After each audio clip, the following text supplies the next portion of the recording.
होली का नाम सुनते ही मन में खुशी और उल्लास की भावना आ जाती है। होली रंगों का त्योहार है, जिसमें बच्चों से लेकर बूढ़े इंसान तक इस त्योहार को धूमधाम से मनाते हैं। होली का त्योहार फाल्गुन माह यानी मार्च के महीने में पूर्णिमा के दिन आता है। हमारे देश में जितने भी त्योहार मनाए जाते हैं, उन सब के पीछे कोई ना कोई पौराणिक कथा छुपी हुई है।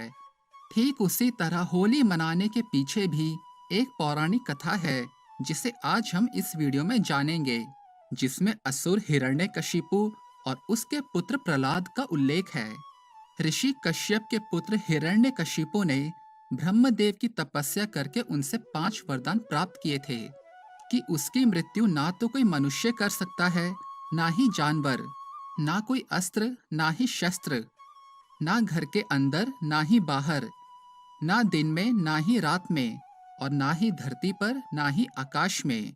हिरण्यकशिपु के पास इतनी अपार शक्ति होने के कारण वो खुद को ही भगवान समझने लग गया था। उसके राज्य में जो भी व्यक्ति भगवान विष्णु की पूजा करता था, वो उस पर अत्याचार करता था और सभी को अपनी पूजा करने का आदेश देता था।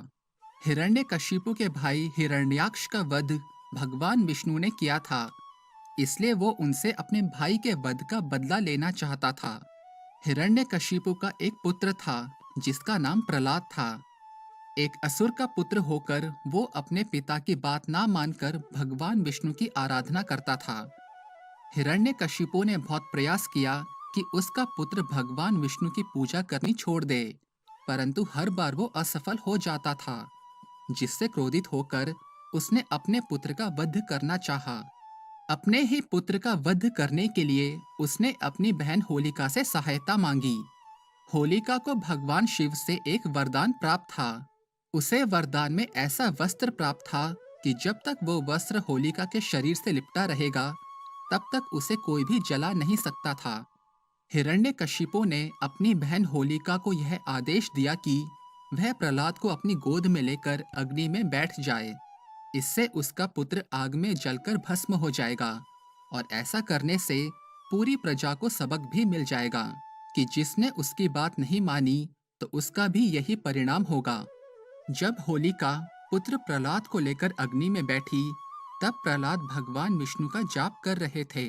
भगवान विष्णु ने अपने भक्त प्रहलाद की रक्षा करने के लिए एक चमत्कार किया, और हवा का एक ऐसा झोंका आया, जिससे होलिका के शरीर के ऊपर से वो वस्त्र उड़कर प्रहलाद के शरीर पर आ गया। इस कारण होलिका उस अग्नि में जल गई, और भगवान विष्णु के भक्त प्रहलाद को अग्निदेव ने छुआ तक नहीं। उस दिन से लेकर आज तक हिंदू धर्म के लोग इस दिन को बुराई पर अच्छाई की जीत के रूप में मनाते हैं। होली से ठीक एक दिन पहले होलिका दहन होता है, जिसमें लकड़ी, घास और गाय के गोबर से बने ढेर में लोग अपने आप की बुराई भी इसके चारों ओर घूमकर आग में जलाते हैं। आप सभी को होली की ढेरों शुभकामनाएं।